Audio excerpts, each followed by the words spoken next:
देखो बेटा, conditional probability जो एनसीईआरटी की फर्स्ट एक्सरसाइज है, 9 क्वेश्चन मैं इसका ले रहा हूं पहले। Mother father and son line up at random for a family picture.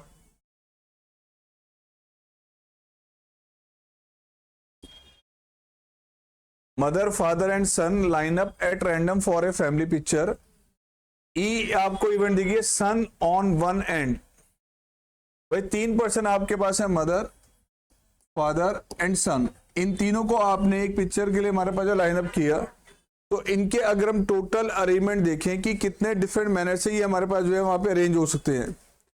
Sample space अगर हम नोटिस करेंगे तो पहला केस ये बनता है कि मदर फादर एंड सन ऐसे अरेंज हो गए, या पॉसिबिलिटी यही ऐसे, या पॉसिबिलिटी कि बेटा यहां पर सन,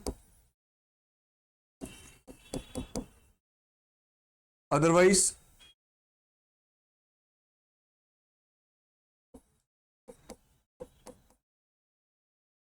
ये 6 आउटकम बन गए।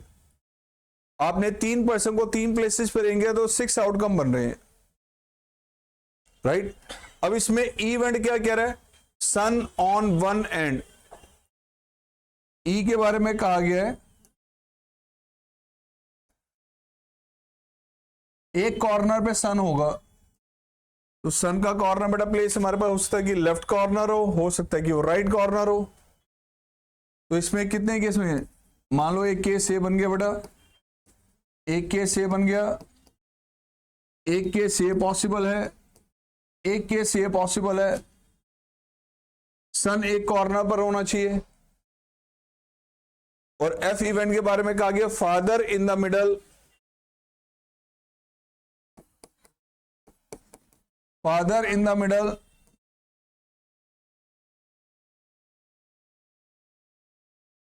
मिडल में फादर हो, ठीक है बेटा जी। लो एस एफ और एम, ये आपके पास आ गया बेटा।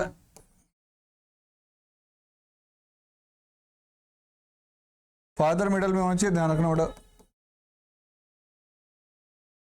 ये 2 केस बनेंगे।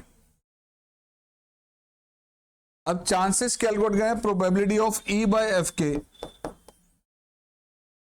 This is probability of E intersection F upon में प्रोबेबिलिटी ऑफ एफ। इंटरसेक्शन में क्या आ रहा है बताओ, क्या इंटरसेक्शन में दोनों एलिमेंट कॉमन आएंगे? तो इंटरसेक्शन अगर आप नोटिस करेंगे तो इंटरसेक्शन आपके पास ई इंटरसेक्शन एफ, वो ये 2 एलिमेंट ही कॉमन आ रहे हैं, एस एफ एम या एम एफ एस, यही दोनों एलिमेंट कॉमन आ रहे हैं इसमें। प्रोबेबिलिटी क्या होगी इसकी? अब इंटरसेक्शन की प्रोबेबिलिटी, इंटरसेक्शन में 2 एलिमेंट आ रहे हैं, दैट इज 2 बाय अपॉन में प्रोबेबिलिटी ऑफ एफ। सर ऐसा क्यों, 1 क्यों आ रहा है 100%? देखो एक बताओ, एफ इवेंट अकर कर चुकी है, एफ इवेंट अकर कर चुकी है, इसका मतलब कि फादर मिडल में है, ये कंफर्म है। फादर मिडल में है, ये कंफर्म है। तो यार सन के लिए प्लेस कौन सा बचेगा फिर? प्रोबेबिलिटी इसकी निकालने की सन कॉर्नर पे हो, अगर फादर मिडल में है तो कंफर्म सन कॉर्नर पे ही आएगा, 100% श्योर है, इसलिए चांसेस 100% है।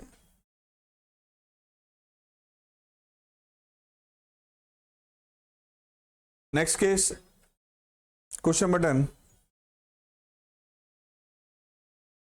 A black and red dice are rolled.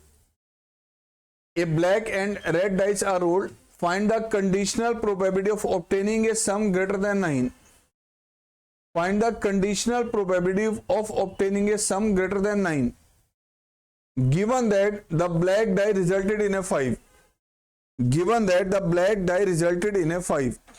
Black die पे 5 आ चुका है, ये गिवन है। चांसेस किसके निकालने हैं? Obtaining a sum greater than 9, कि सम 9 से ग्रेटर हो।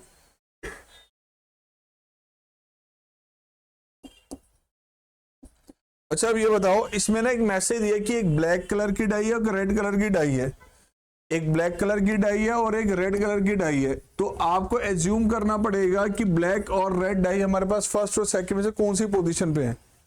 तो कई बार हम कहते हैं ना कि जैसे एक एग्जांपल आपने लिया 1,2 का कॉम्बिनेशन, तो 1,2 हो या 2,1 हो, क्या दोनों सेम होंगे? नहीं।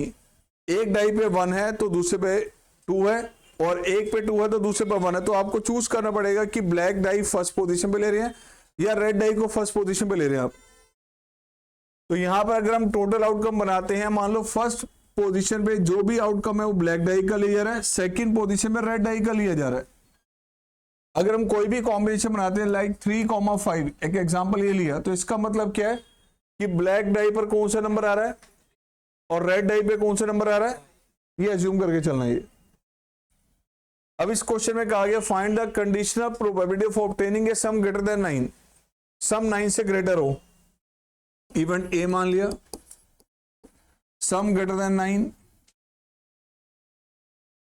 सम ग्रेटर देन 9, इसका मतलब सम क्या आ सकता है बच्चों, 10, 11 और 12। अब सम 10 हो, इसके फेवर में आउटकम क्या होंगे, 6, 4, 5, 5, 4 and 6, some 11, 6 and 5 and 5 and 6, सम 12,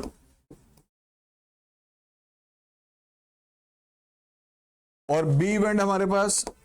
अच्छा बताओ, ये जो फर्स्ट पोजीशन पे नंबर है वो कौन से डाई का, क्या जूम किया हमने, फर्स्ट पोजीशन पे क्या है और सेकंड पे क्या है, तो ये ब्लैक का आउटकम है, ये रेड का है, ये ब्लैक का है, ये रेड का है, ध्यान रखना, फर्स्ट पे ब्लैक का आउटकम है, सेकंड पे रेड का है। अब नेक्स्ट कह रहा है हमारे पास, given that the black die resulted in a 5, means 5 appears on the black die, और ब्लैक डाई फर्स्ट थी या सेकंड थी, फर्स्ट, इसका मतलब फर्स्ट डाई पे 5 आना चाहिए, सेकंड पे कुछ भी हो बड़ा, 5, 1, 5, 2, 5, 3, this is 5 and 4, 5 and 5, 5 and 6,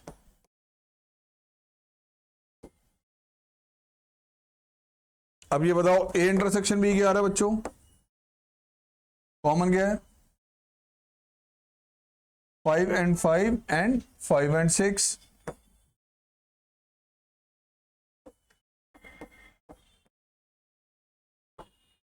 probability निकालनी बेटा आपने ए की, जब बी अगर कर चुका है,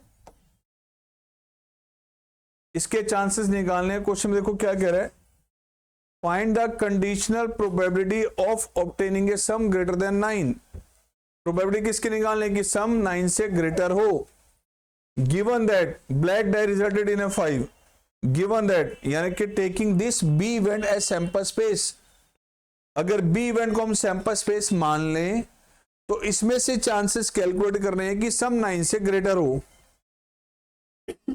सम 9 से ग्रेटर, इनमें कितने केस में आ रहा है, क्या इसमें आ रहा है सर, इसमें आ रहा है सर, इसमें आ रहा है नहीं, इसमें आ रहा है नहीं, इन दोनों में आ रहा है, तो कितने फेवर में आउटकम आएंगे, 2 एलिमेंट, टोटल कितने आएंगे 6, आंसर 2/6 है इसका,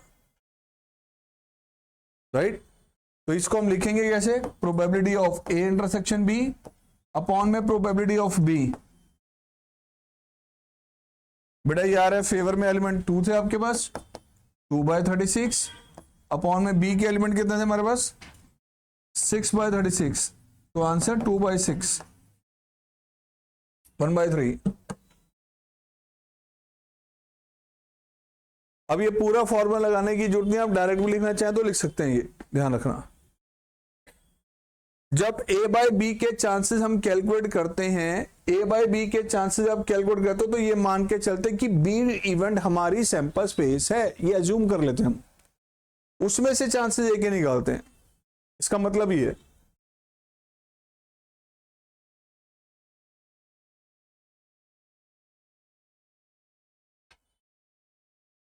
सेकेंड पार्ट सिमिलर है, आप कर रहे हैं, मैं इसको डिस्कस नहीं करूंगा, ठीक है।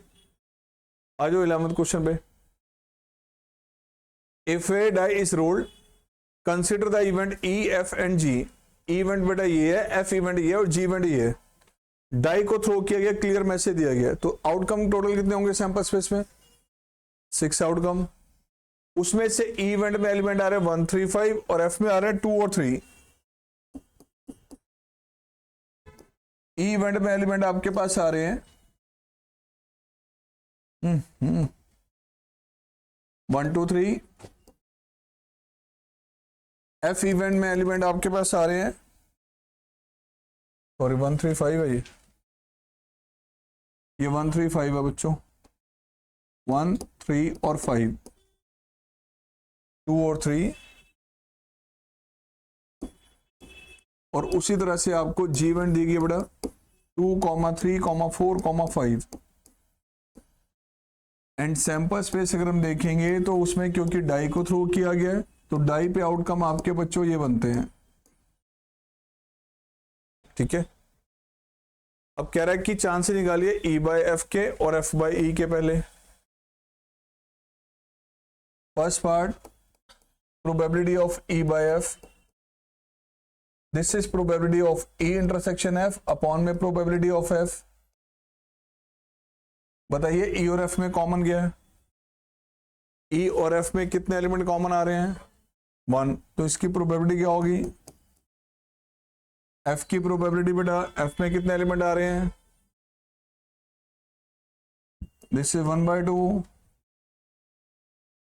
And probability of F by E, this is probability of F intersection E upon में probability of E.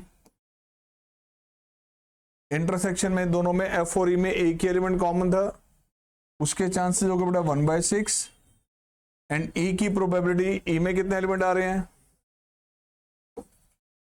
The answer is, second part आपसे कहा गया है E by G and G by E, ये दोनों कैलकुलेट करना है।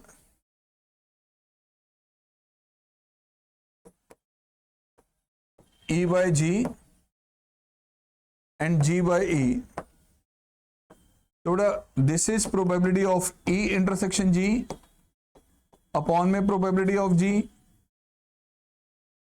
ई और जी को नोटिस करें तो बेटा ई आपके पास ये है और जी आपके पास है, कितने एलिमेंट कॉमन आ रहे हैं, 3 और 5, 2 एलिमेंट कॉमन है, तो इसकी प्रोबेबिलिटी आ गई बेटा 2/6 अपॉन में जी के चांसेस कितने हैं हमारे पास, 4/6।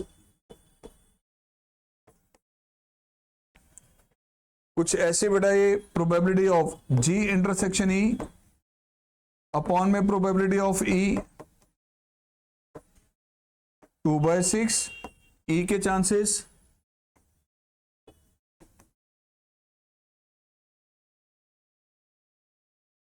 लास्ट पार्ट क्या कह रहा है वो, E union F by G and E intersection F by G, इसके चांसेस कैलकुलेट करने हैं। तो बेटा थर्ड पार्ट में अगर हम आ जाएं, थर्ड पार्ट से क्या, probability of E union F, ये अगर आपको कैलकुलेट करना है तो सबसे पहले ई यूनियन एफ अलग से निकाल लो। ई इवेंट ये बेटा, एफ इवेंट ये है, ई यूनियन एफ अगर हम कैलकुलेट करेंगे इन दोनों का यूनियन,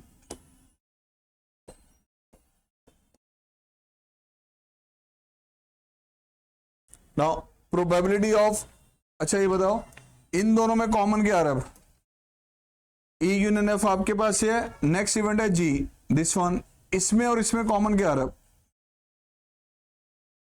तो ई यूनियन एफ इंटरसेक्शन जी, एलिमेंट कॉमन आ रहे हैं इसमें 2, 3, 5। सर ये इंटरसेक्शन क्यों निकाला यार, आप जब ये कैलकुलेट करेंगे prob of E union F by G, तो ये कैसे निकालेंगे, अब दिस इंटरसेक्शन दिस करेंगे, इसलिए इंटरसेक्शन निकाला ये।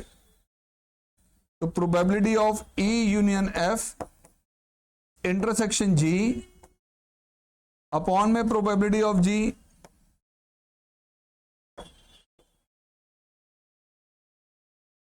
बताओ बेटा इंटरसेक्शन का रिजल्ट क्या है, 3 एलिमेंट्स आ रहे हैं, दिस इज 3/6 अपॉन में जी के चांसेस, जी में कितने एलिमेंट थे, आंसर इज,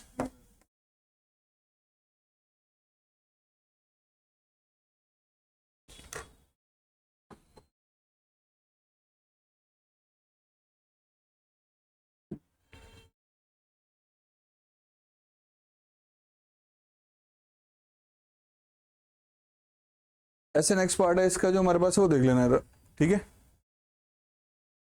अब इस एक्सरसाइज के बाकी क्वेश्चन हो जाएंगे आप लोग। आ जाओ अगले टॉपिक पे। चलो इंडिपेंडेंट इवेंट करते हैं फिर अब।